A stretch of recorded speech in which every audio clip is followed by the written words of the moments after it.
Hi, everybody, and welcome to the Big Picture of Amazing Dyslexic, our third salon in our series today.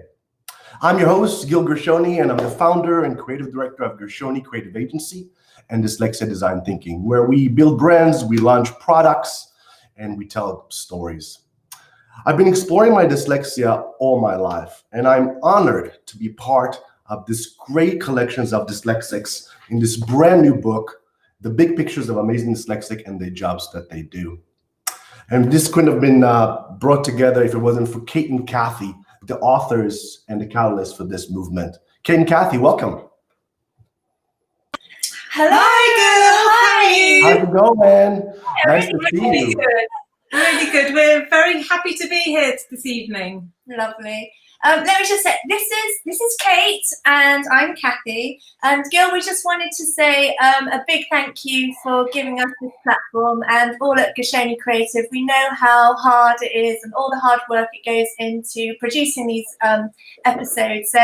And it gives us this platform to share our message about positive dyslexia far and wide. So thank you, Gil. Yeah. Thank you, Gershoni Creative. That's brilliant.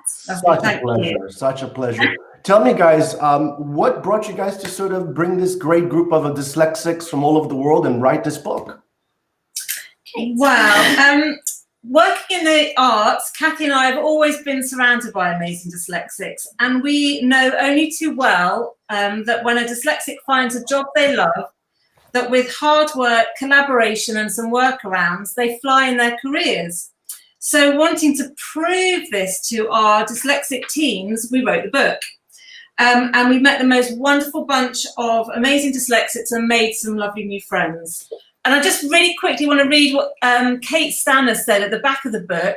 She said about it, it's a wonderful, powerful reminder that dyslexics must be supported and encouraged through education so that the future doesn't miss the undoubted potential that this form of creativity brings. Brilliant. And we've said many times before, we want to change the negative connotation of the word dyslexia. As many people know, or maybe some people out there may not know, that actually dyslexia comes with an absolute palette of amazing things, amazing qualities, amazing attributes, incredible skill sets, and dyslexics can see the world differently, and the world needs dyslexics. And I'm so looking forward to hearing Marcia, who works for the British Dyslexia Association, and how she co-founded the Cultural Perspective Committee, and also hearing about Marcia's emotional story about her dyslexic journey. She speaks from the heart, she's authentic, she's an amazing woman, she's passionate, and I really love to hear her story. Kate, what are you looking forward to hearing? Well, I'm looking forward to hearing from Qona Rankin, who is the dyslexia coordinator at the Royal College of Art. A very elegant, lovely lady who has just done a lot of research about how lots of dyslexics find it very hard to draw, which is something that's quite new and not really talked about. And she's written a fab new book that's out next year. And so I'm looking forward to her telling you a bit about that. Cool. Beautiful. Perfect. Let's bring them on. Let's meet them. Yay. Hi, guys. Hi. Hi. Everyone. Good to see you both. How are you guys doing? Well, I'm looking forward to having a great conversation today. Beautiful, beautiful. Marcia, would you then start and introduce yourself? Tell us a little bit about yourself and what is dyslexia in one word or a sentence means to you? It means creativity. It means thinking outside the box. So that's what it means to me, the short words. So my name's Marcia. I'm dyslexic, and I work within special education, supporting parents and young people to empower them to find their voice and to help them, to support them around the law within education. So everything to do with education, from tribunals to reviews, EHC plans. I have found my sort of passion and purpose to help others who need support, really, and need to find their voice and get empowered to be able to speak and advocate for themselves. So that's where I am now, and I'm sure we're going to talk a little bit more about the journeys and how I got here, really. So I'm just passionate about dyslexia and talking about it. So thank you for having me, guys, today. I really appreciate it. Absolutely. We're so honored to have you, and can't wait to hear more about what you're doing to help change the trajectory of education for children and family all around. Qona, nice to see you. How are you? I'm very well, thank you. Nice to see you, and I'm really excited to be here. So I'm Qona.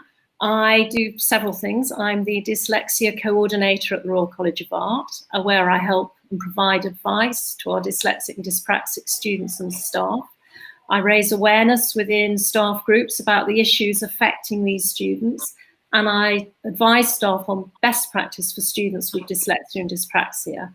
I'm involved in research, which I think I'm going to talk about a bit in a minute, looking at drawing from observation and dyslexia and dyspraxia. I also design and make jewellery. I've got a small workshop at home, and I work to commission in silver and gold.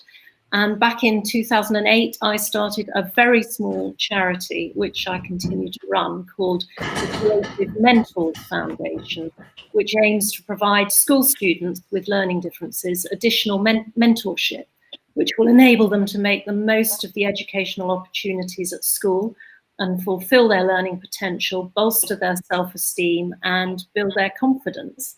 And one word that I would use to describe dyslexia is confusing. Yeah, lovely. Yeah.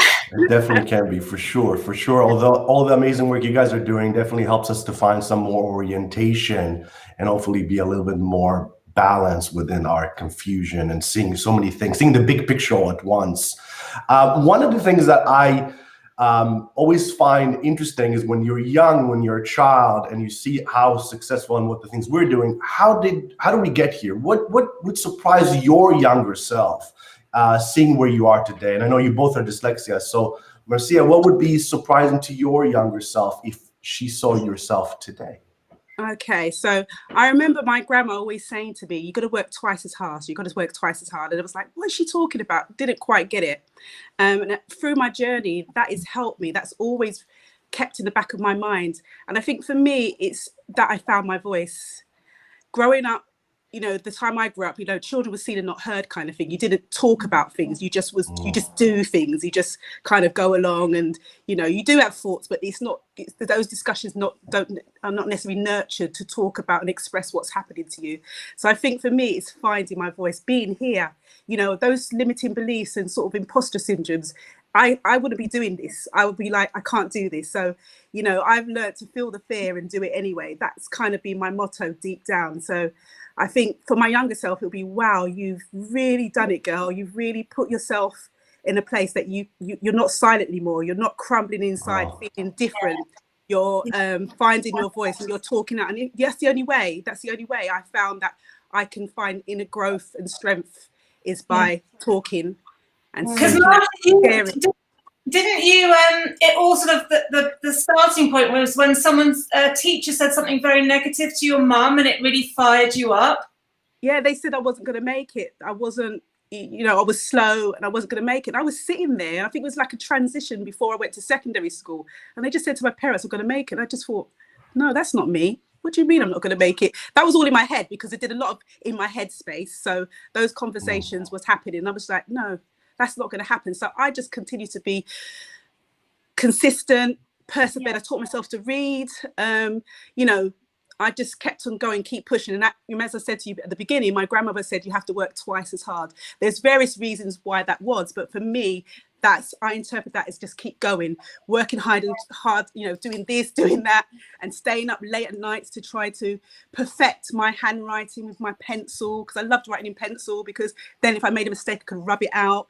There was so many strategies and things I kept going with. So yeah, I don't know if I'm speaking too much, because I do like to speak. Not at all. This is so good. Yeah.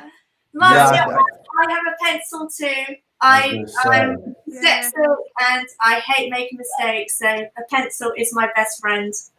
Yeah, I still have them around. I mean, I have pens, but I do like a pencil. There's something about that feel and that flow that comes through from my brain into my hands and onto the paper. It's just a nice feeling.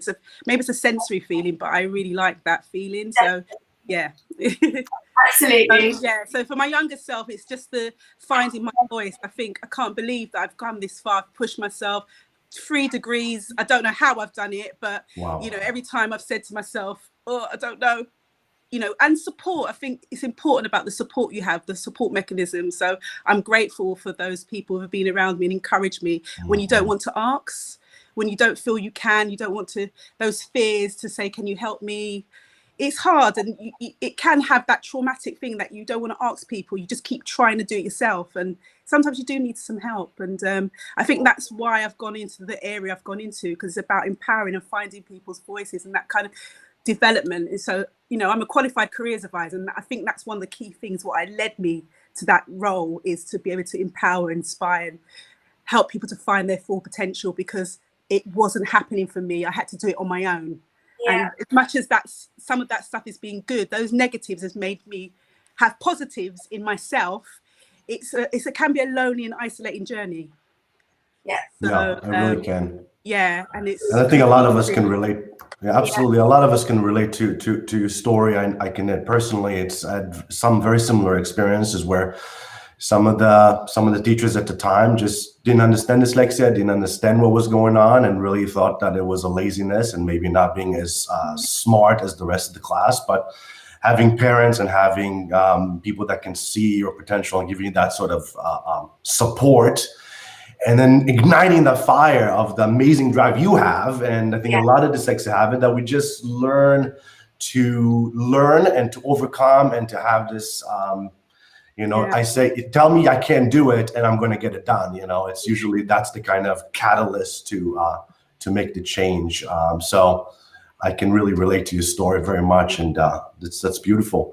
Qona, go ahead. Yeah, please. To add to that, the last bit, I think why I say the voice, but for me, it has the traumatic experience I had in education made me decide to selective mute. I only spoke if I had to. And the mere thing is that I didn't want to read aloud. I mean, that's major. So if I didn't speak, I would be invisible. I mean, that's crazy thinking, but that's what I thought. So I didn't speak, and it went down all sorts of areas and avenues what they thought what was going on for me. But the mere fact is that was really kind of powerful, that I remember not speaking so I can be invisible. And then if I didn't, because that's where the trauma started, the asking to read, the sweaty hands, the palpitations, the anxiety, those social emotions I was already developing at primary school. And that's just not right. That's not right. So that's why I'm here talking, to hopefully make a difference to somebody else and share my story. And I'll stop talking again. Well, from not having a voice to having such an immense voice, obviously that contrast served you really well and brought that power to the forefront. Qona, what's some of your early memories? What's some of your thoughts? Well, I think my younger self would be amazed to see that somebody actually pays me to do something that I really love doing. I never really thought I would get a proper job, I don't think. I could never imagine being employed by anyone. You know, what would I do? And I think from sort of going from being a lecturer on a product and design degree course, and then retraining as a dyslexia tutor and a dyslexia coordinator, I think my younger self would be completely amazed, and also by the fact that I've co-written a book as well. I think they'd be pretty amazed by that too. Amazing. Your book is coming out, I believe, next month, is it? It is coming out in February, the 18th. In February. The 18th. Beautiful. Tell us about it. What is it about? Tell us about it. Okay, so it's called Observational Drawing for Students with Dyslexia: Strategies, Tips and Inspiration. Rolls off the tongue. And I co-wrote it with a colleague and now good friend of mine called Howard Riley. And the inspiration for it really came from some of my students and formed the basis of the research that I've been engaged in for the last 12 years. So what happened was that some of the students told me that as well as their difficulty and slower than average ability to process words, both deciphering and recalling words, their tendency to get distracted, their confusion with numbers and their verbal retrieval speeds, they also felt that a lack of ability to draw accurately from observation had always been a difficulty. And they identified drawing as an area that held them back, and even commented that people said they weren't good at drawing, finding it hard to draw neatly or conventionally, and they felt at a professional disadvantage.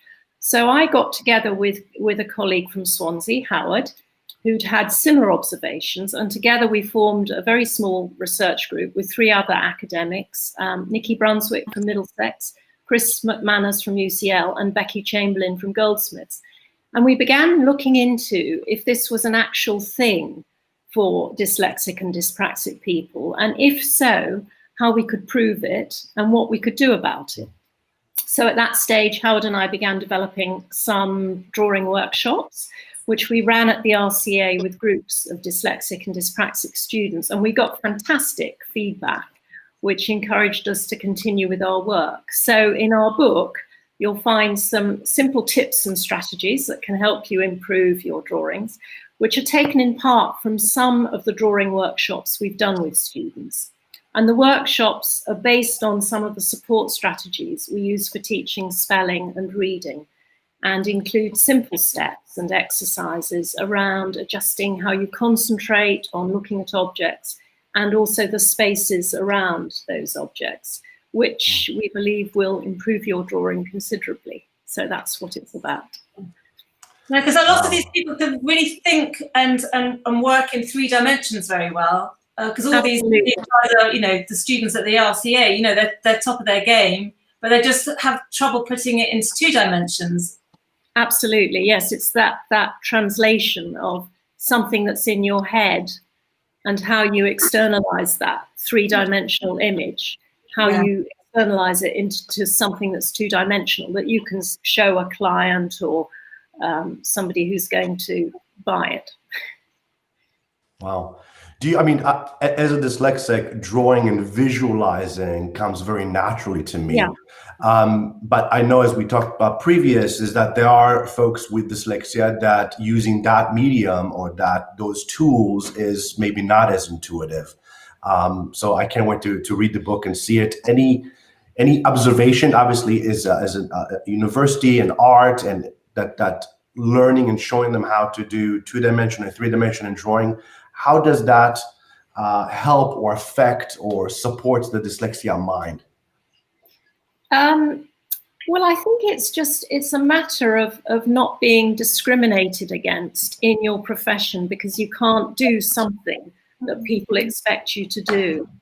I've interviewed students who've said, you know, I've been taught drawing all my life. I did A-level art, I did a foundation course, I did a BA. I've always been taught how to draw, and I've just never quite got it. And I think there's something about the strategies that we use in how we teach dyslexic children reading and spelling, and we've translated those strategies, if you like, into the drawing studio. And they seem to be effective for students, at least that's what they've told us. So they're pleased with the improvement they see in their drawing. And if that can help them, you know, feel more professionally on an equal footing with their peers, then that's good. Yeah. Absolutely. Absolutely. Amazing. Is the book going to have an audio component to it when it comes out? That's an interesting question. It should do, shouldn't it? You know, it's a very visual book, actually. It's very similar to the wonderful bigger picture book of Amazing Dyslexics, in that there's lots of space within the book for people to do their own drawings and make notes. So I'm not sure how it would work auditorily, but it's certainly worth. I shall certainly mention that to the publisher. Yeah, well, we can always talk about figure out different ways to do it, but I can't wait to see it, and it's going to be amazing. You know, one of the things that I wanted to ask you guys is, you know, what made you decide to help other dyslexic? What led you to expand your own focus with dyslexia on your own and then bring it to the dyslexic community? Marcia, what was your thing? What was the catalyst moment for you? I think for me, I always wanted to work with young people, and I think probably some of that trauma was to be able to give back, to be able to help others to find their way, and as I said before, to find their voice. And understand where they're going in terms of their aspirations. So I started wanting to do nursery nurse, being a nursery nurse, and my mum said to me, that can't be a career. You've got to, you know, you're not going to be able to, all you're going to do is be a manager. I mean, that was her perspective of it. I still don't see it like that. If you've got a passion, you've got to go for it, and if that's what feels right for you, will never feel like you're working. So I did listen to my mum, but I still went down that route. So I went down into youth work, and through that I was able to fulfill some of my passion and realize I was good at inspiring others. And I think because of my own journey, I think I had that understanding, that patience, empathy, and I felt that was when it kind of clicked for me. And then while I was at university and I was doing an information science degree, I was still working with young people. So naturally I sort of ended up going in that way, rather going into the world of information science and librarianship, which I am a qualified librarian. I actually went down the route of working with young people, and I became a tutor, and that's when it really kick-started. And I was a tutor for access students retaking their GCSEs, and health and science students, and I was their tutor for all the pastoral care. And I knew from there that's where my heart was, and that's where I knew my purpose was, to be able to, and it just never felt like, I was said earlier, it never feels like you're working, because you're working on purpose. You're working with something that you love, and you're able to give back and do something from a place of fulfillment, if that makes sense. So I think it's through my youth work and then my journey to becoming a tutor working at FE college, it really kick-started what I was meant to be. And then I went into higher education and worked on widening participation, development work and outreach across the UK, which was amazing, traveling around the country and getting to see so many different colleges and young people. It really kick-started me becoming a careers advisor. So that journey was felt like it was written in the path to guide, but I just didn't know what it was until I became a careers advisor. And I was actually, a careers advisor told me to work in a shoe shop. That was what I was told at the end of my 16, and it didn't connect. She was saying that she feels long term I could work in a shoe shop, and I think I would be really good as a sales assistant. I'm really good at sales. I'm really good. You're a people person. I'm really good. Yeah.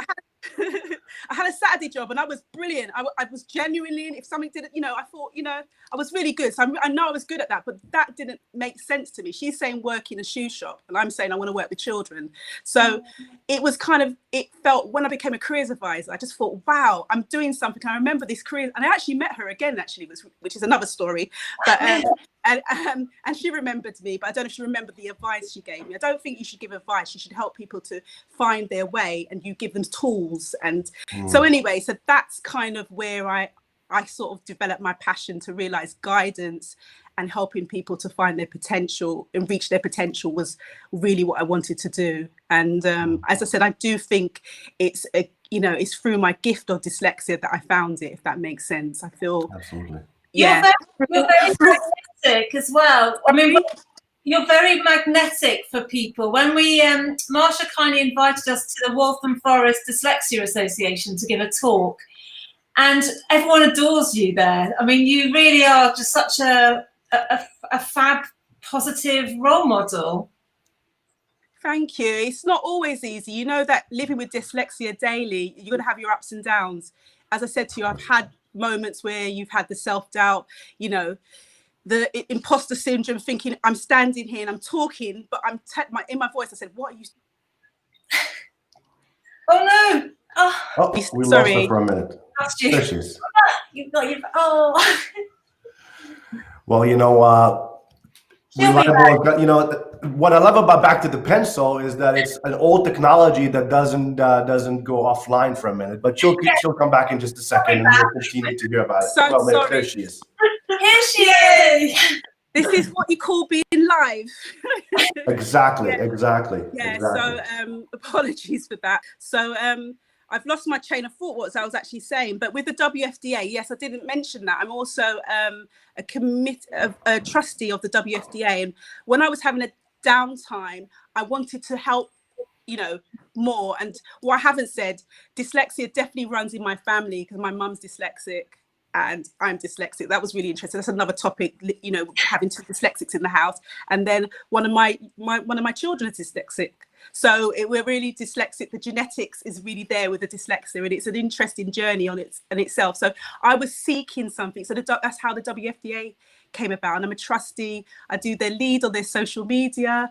I'm going to be doing later on. I'm going to be doing a webinar talking about social media and how to help and support around social media. With I gave a talk about education and demystifying. So I've really gone in there with dyslexia. I've really gone in there, and I feel that it's just really it's part of me. It's part of, even if you paid me, it wouldn't feel like I'm working, kind of thing, which is, I know it's been mentioned, but I'm doing it volunteering, and I feel that's an added extra to me to be able to give back and share my story. And I think when you share stories, if you can make a difference for one person, that's you've done something. You've left a mark to help somebody to find their way.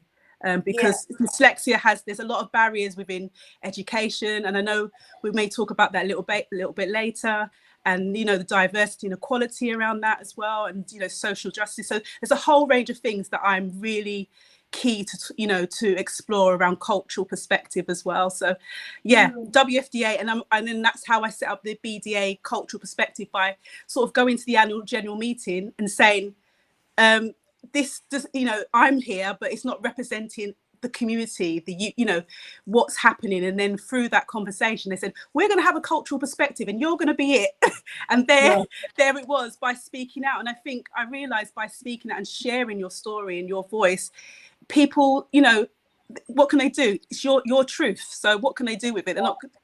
It's my experience. Yeah. I'm living it. I live it day to day. This is my experience as a Black woman. This is what's happening for me. These are the discriminations, the boundaries, So I'm just really in awe of being able to have the opportunity to be able to, support other people and have, and keep learning as well. I think I'm continually learning and open to learn. And, I'm just grateful, really, to be at this point. And people keep saying I'm confident. I keep thinking, I don't see that. But I guess I've pushed myself a lot to find my voice and be able to be where I am today. I don't know if that's really covering some of the things you're saying, because sometimes you say things and then you forget and you go on another point. So I hope I've covered what you're saying.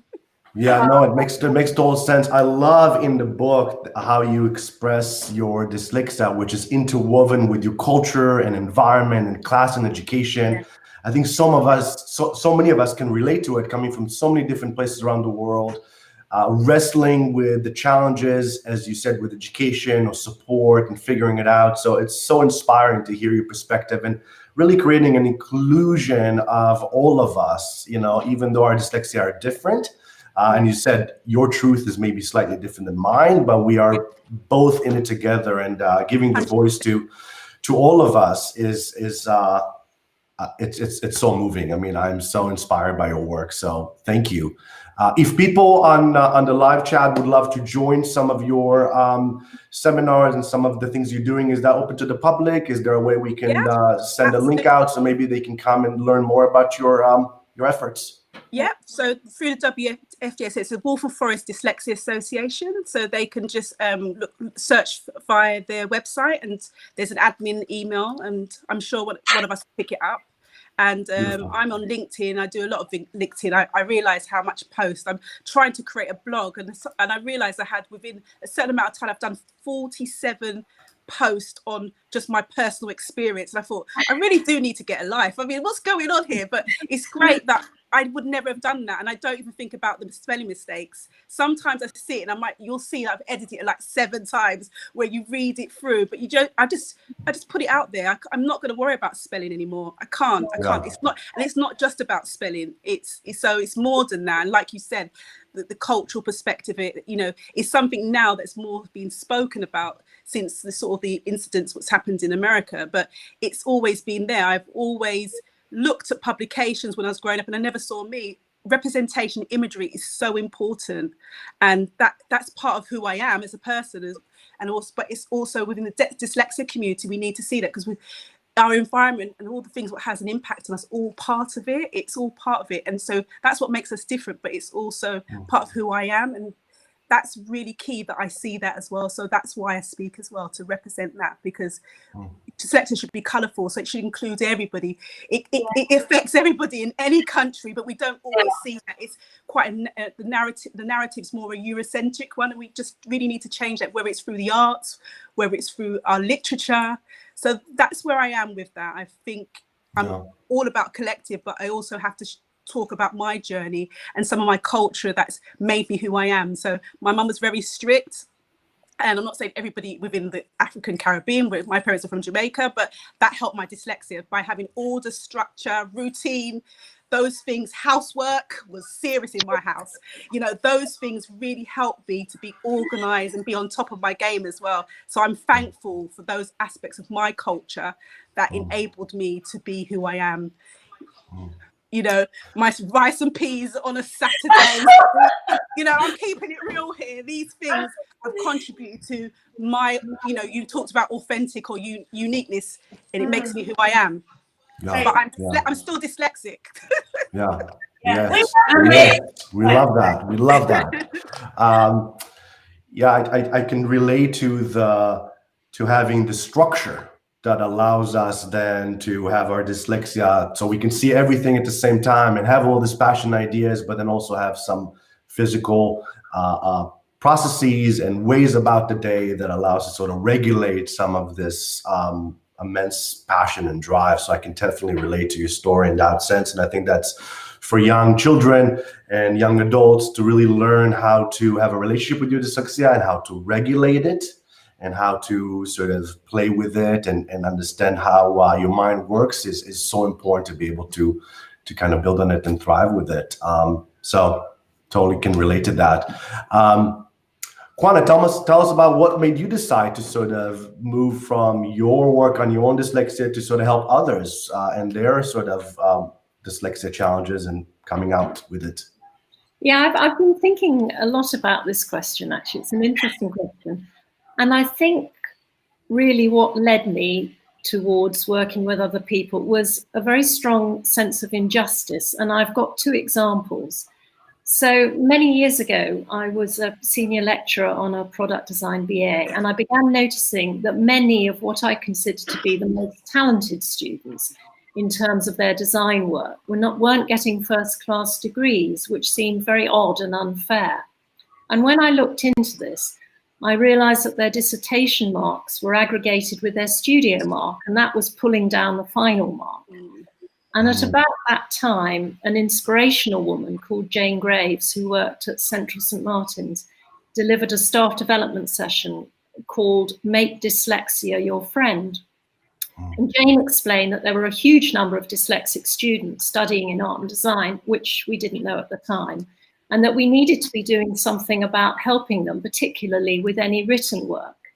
And at the end of her talk, she challenged our dean to pay for one of us to be trained in this area. And I saw this as a fantastic opportunity to help this group of students. And so I volunteered, and that was what enabled me to get the position at the Royal College. And my second example is a more personal one and concerns my two daughters, one of whom is dyspraxic and the other dyslexic. And they were having a really tough time at school, but they were both, still are actually, very musical. Both of them singing, one played the flute, one plays the saxophone. And I felt very strongly that this ability to get recognition and acknowledgement for their performances from their peers and their teachers was absolutely crucial in preserving an element of self-esteem. And it occurred to me that had we not been in the very fortunate position of being able to afford private music lessons with, of course, carefully selected neurodiverse teachers, in my opinion, crucial, they would never have had the chance to shine and be known as being really good at whatever. And I realized how many neurodiverse children who don't come from a privileged background never get the opportunity to even know about, let alone engage in creative activities. So in 2008, I started my charity Creative Mentors Foundation, where highly talented neurodiverse postgraduate individuals go into state schools to work individually or with small groups of neurodiverse children. and encourage them and help them to access the creative curriculums. So those are my 2 examples. Oh. Lovely. Absolutely. Qona, you were saying, so there's a statistic that 1 in 3 students are dyslexic at the RCA. Yes, I think that's a national statistic for art and design students. Okay. And it's also very high in music. My colleague from the Royal College of Music, they have a lot of dyslexic students, dyspraxic students, interestingly. And I think in drama, it's also quite high. I mean, it's the whole sort of creative thing, isn't it? Probably dance as well. I don't know. Yeah. Yeah. I think maybe the dyslexic art student is probably a bit more creative. You know, as we've, and from our previous, Out there. As Sebastian Conran said, it's a bit of a stigma if you work in the design industries and you're not dyslexic. Absolutely. Quite right. From a Conran. yeah, I mean, one of the things you were talking about is about the lack of self-confidence. That's kind of one of the biggest hurdles, and I think a lot of us can relate to that. For really both of you, how do you guys sort of, in your different ways, guide and nurture individuals to sort of have that confidence and have overcome that hurdle and turning that maybe disability to a hyper ability? What comes to mind? Any thoughts around that? I mean, I developed a 6-week personal development program for young people who are neurodivergent when I was a careers advisor. And that was when I really realized, you know, some of my skills, but also how you could empower young people to be able to, you know, to find their voice, as I keep using that term. But that program was just really powerful. And it was at the time when that lady from Starbucks actually took the Starbucks to court and and won. And we had a discussion about that. I did a lot of things around mind mapping and looking at your strengths and goal setting and how you could use that to make your short, medium and long-term goals. And some of the young people hadn't done anything like that before. So it was taking smaller steps to be able to find and navigate yourself to what you want to do and what that looks like. I like mind mapping a lot. So putting something in the middle and then putting lots of arrows. It's a way I work and the way my brain works. And I sort of introduced that to some of the young people, and they really found that useful. And I did some goal mapping. I found some links and some goal mapping, and they put pictures in, almost like a vision board, but a little bit different because you had to sort of maneuver it on the online. So that's some of the work I've done in the past, and I hope to continue that kind of journey of helping young people to make those steps to find their power. And even adults, I do work with adults. I know I keep focusing on young people. I do work with adults who are kind of traumatized still and still trying to find a career path from entry level 1 and 2, where they're stuck in a job that maybe they don't want to do, but they've got so much to offer. And the entrepreneur thing, we haven't even talked about that, but we're so good at kind of reinventing things in a different way. And I've seen that with so many of the young people and adults. They've got some great ideas, and it's trying to pull that out and saying, go for it, trust yourself, believe in yourself. But it's the work you have to do before to get that trust in themselves, because they've been hammered or that, you know, been told for whatever reasons that they're stupid or, they're broken in some way. And it's a lot of work that needs to be done to build themselves up, to find some self-belief in themselves. So that's kind of where I am with some of the things I want to do more of, because I feel I've been on that journey. I'm not 100, it's always going to be there, my dyslexia, but it's how I maneuver it and look at the strengths. We've got so many strengths, and there are, there is the confusion, the frustration when you want to do something, your brain's not just doing it today, or you go blank, you have fog, your brain goes foggy. We all have all of those things, but I know myself enough, like you said, to regulate myself, to find ways. So I just want to share that. I want to share how you can do those steps when it's just a little bit difficult. What can you do? What ways could you have, to sort of look at it in a different way? I'm into kind of positive mindfulness, maybe having affirmations, those kind of things are really important to my sort of, my kind of daily routine. So it's having those routines and structures maybe works for some people, but those are the things I'd like to introduce in the kind of work that I do. Hope to continue to share with my career guidance background as well. So that's a little bit, I hope.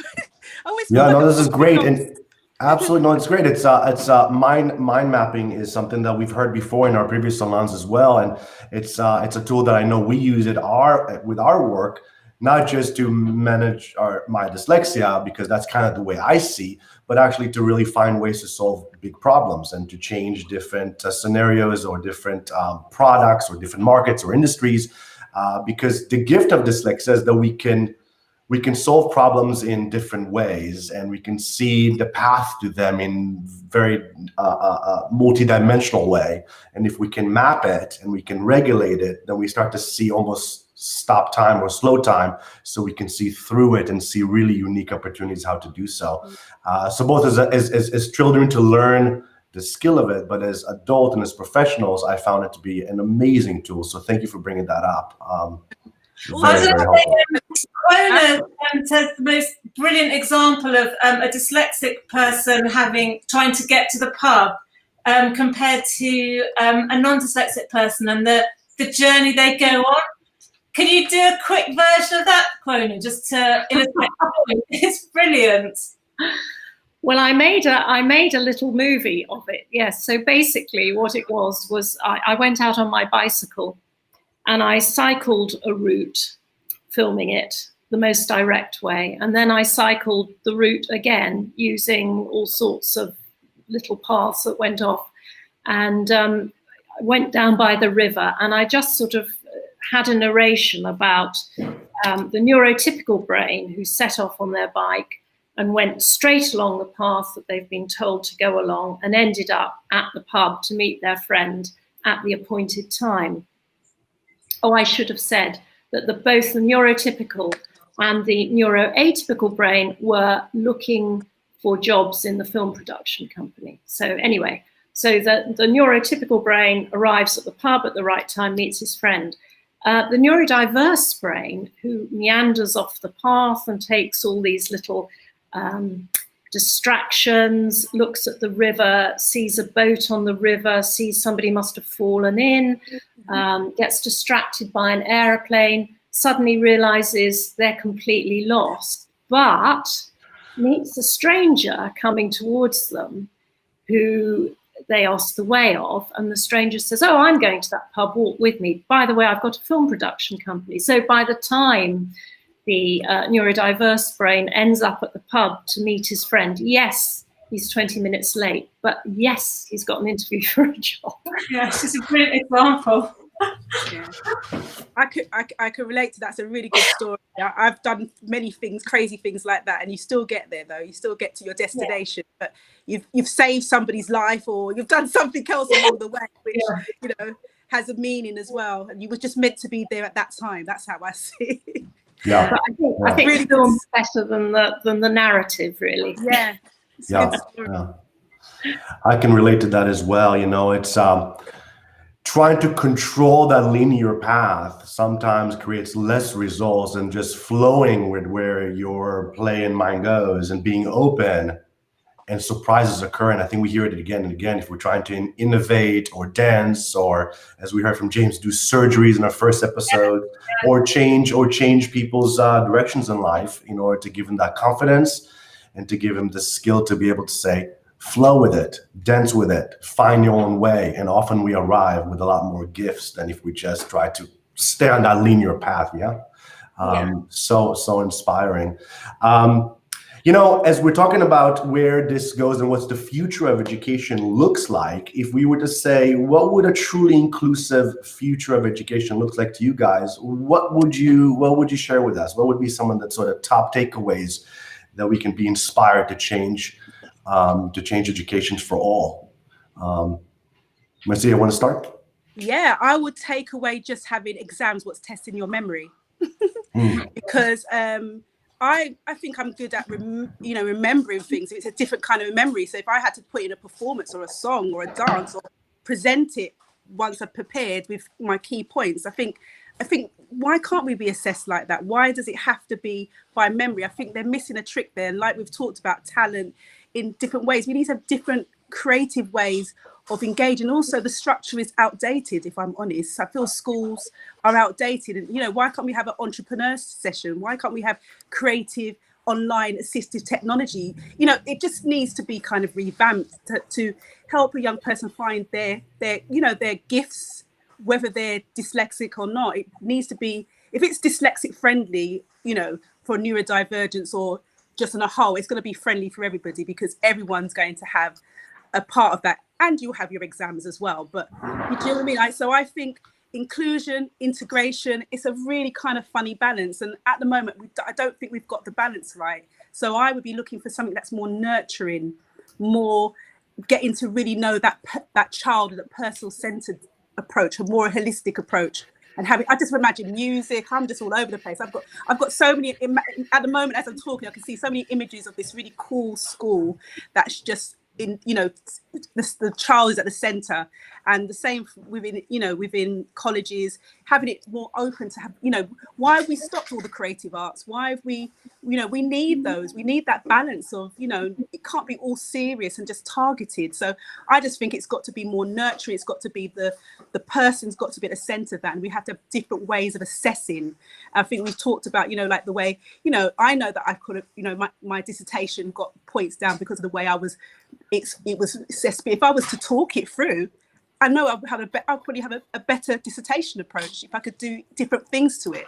So we just got to be thinking outside the box, and the way we assess and what's it based on. Intelligence, you know, I would say that I'm intelligent, but the intelligence by memory is different. I'm not going to be able to compete in that way, in a linear way. Do you see what I mean? So I think we just got to be open in the way, the different types of assessing and to test somebody. You know, we don't all have to go to university, but we've got lots of talents that we can put on the table in the labour market. It's just not being seen, and that's including the workplace. Yay! You need to be a Yes. Can you Prime Minister? Let's do this. I love it. I love it. I think I've gone off again. Absolutely. I'm so sorry if I keep going off into something else. My brain No, you're sharing so much insight and so much vision and so much, you know, ways for us today, individually, all over the world, wrestling with this. What can we do individually to even move it? One child, one person, one community, and I think that goes a long way. So it's really inspiring, and you know, I think it's really helpful for us out there to be able to sort of get your expertise and your guidance, so we can listen, and we can then from there start to see what can I do to create my own environment and be more open to inclusiveness and compassion and support, and really create that confidence, not only in the individual, but the family and the community. And I think that's the steps I hear you so clearly, March. Please, yeah. Yeah, cultural awareness. It's got to filter down, you know, it's got to be embedded. I think we've spoken that before, and it's just not there. It's not there. We've got it in policy, but how it's not embedded in a way that, yeah, it just gives so many barriers. And I've seen children really struggling, and it just seems criminal, and we do need to change. It's just too many barriers to learning, and that's why we have the adjustments, the reasonable adjustments. But yeah, so I'll leave it there, because I might go off on another point, and I'm really passionate about this, because I've been through it. We've been through this journey. We know what it's about, and there's some aspects, unless you can afford it, to have the extra tuitions, the extra kind of engagement, the opportunities, you know, you're stuck there, and your mental health. And there's so many things I see that, you know, are really, and if I can make a difference to one person, an ad, or anybody, just to see, you know, to find their passion, their joys, because that's where you'll get your confidence, your self-esteem as well, when you're doing something that you know works for you, and you're not having those struggles. It's a lot of different things, but that's me done. Yeah. Wow. Thank you. Qona, what the truly inclusive future of education looks like from your perspective? Oh, wow. It looks like a majestic mountain range with different paths leading up to the top of each mountain. Some paths are very direct and narrow and go straight up one side of the mountain. And if you follow this path, you get to the top very quickly and efficiently. Other paths meander around the back of the mountain, which could overlook the most beautiful valley with a marvellous lake that you might just go and dip your toe in. You could meet strangers in the valley who introduce you to new ideas. If you take the meandering paths, you'll have a different route to a different summit. But on reaching the peak, you'll have achieved your goal and fulfilled your potential, just as if you'd taken the direct path and fulfilled your potential that way. But the crucial element here is the teachers. And I am so passionate that we need to get every PGC or teacher training program to have a mandatory model that introduces the idea of teaching all children in appropriate ways that allows them to access their curriculums. One size definitely doesn't fit all. And I'll leave it there. Yeah. Wow, beautiful. I wish I can see that gorgeous art piece, because it was a little hard to see that. So yeah, maybe was there's it a way to... No, it was great. There was so much detail, and my dyslexic mind now just wants to go and sort of, you know, hike around it and discover unknown sides of that mountain. And yeah, really, really beautiful. You know, as we are at the top of the hour and we're sort of going to start wrapping up our salon, you know, I want to leave our audience with some things that they can do, small, medium, big, individually at home for their community, that they can take away and really take the next steps toward this, you know, brighter future that we're discussing. Any last sort of tips or guidance that we can add as we close our salon today? Shall I start? Yeah. Of course.